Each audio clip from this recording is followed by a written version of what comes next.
Alright, welcome back to the channel. Today I'm going to show you how to use a Kodak #2 Brownie Model F. Now before you can even start taking pictures with this camera, you've got to load your film in. And to load your film in to the Model F, there's a latch right here that you need to lift up on, and it opens the back door. And then you have your film advance knob. Pull that out while winding.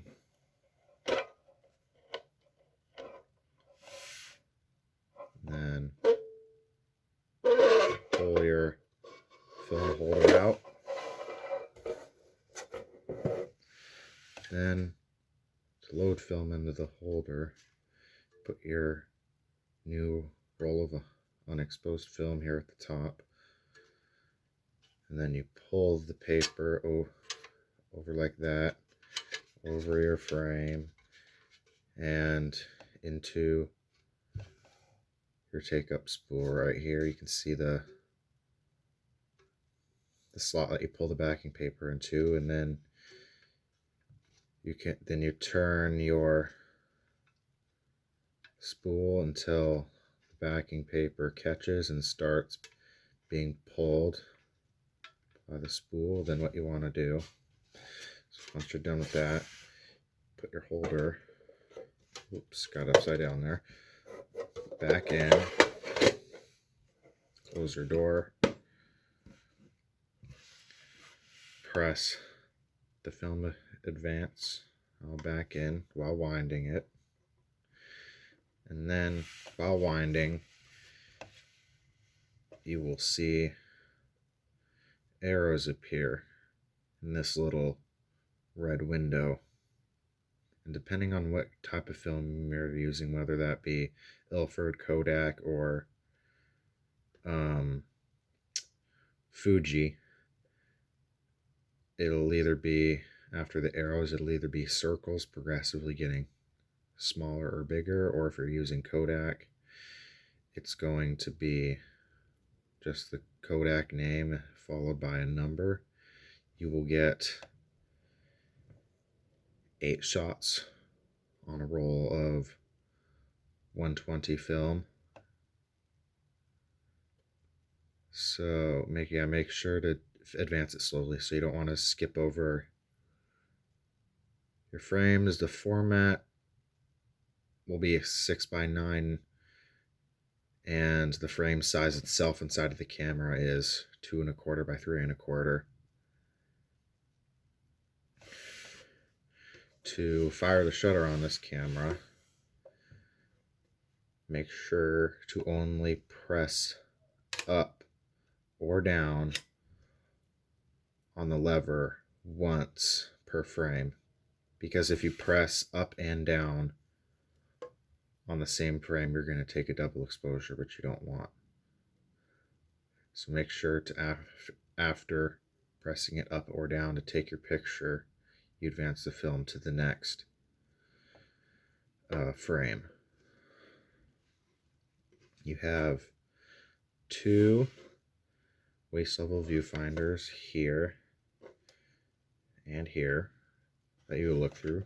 This one's for landscape, that one's for portrait. When you first get a Kodak #2 Model F, you're probably going to need to clean the lens, the shutter, or the viewfinder. So this front plate is really easy to take off. It's just clipped into place. So you give it a little wiggle and it pops right off. And now you have your viewfinders and shutter in there. You can see how the shutter works by pressing it up or down once. It will fire. You can also see the different apertures here by pulling this up. This is the time exposure lever. Pull up on that to take a time exposure, and press up or down on the shutter lever. Holds it, that little thing you pulled up will hold it open, And then you can also see the different apertures. There's 3 different apertures on this camera. There's the largest one right there. There's the medium one, and then there's the smallest one. Now, the different apertures have different functions. The largest one is just for regular pictures. The medium one is for very bright days, and the smallest one is to only be used for a time exposure.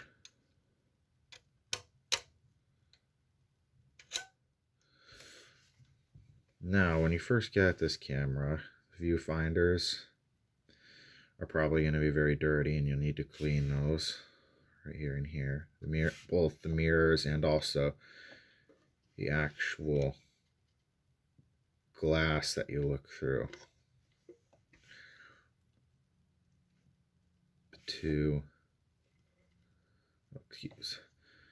And to clean the lens, you pull up on this, on the time exposure lever, and then you fire the shutter.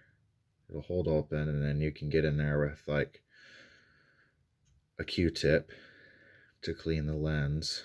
And then once you're done cleaning the lens, you just press that back down. The shutter will close. And then once you're done with done cleaning everything, you just simply pops back on like that, and you're ready to go.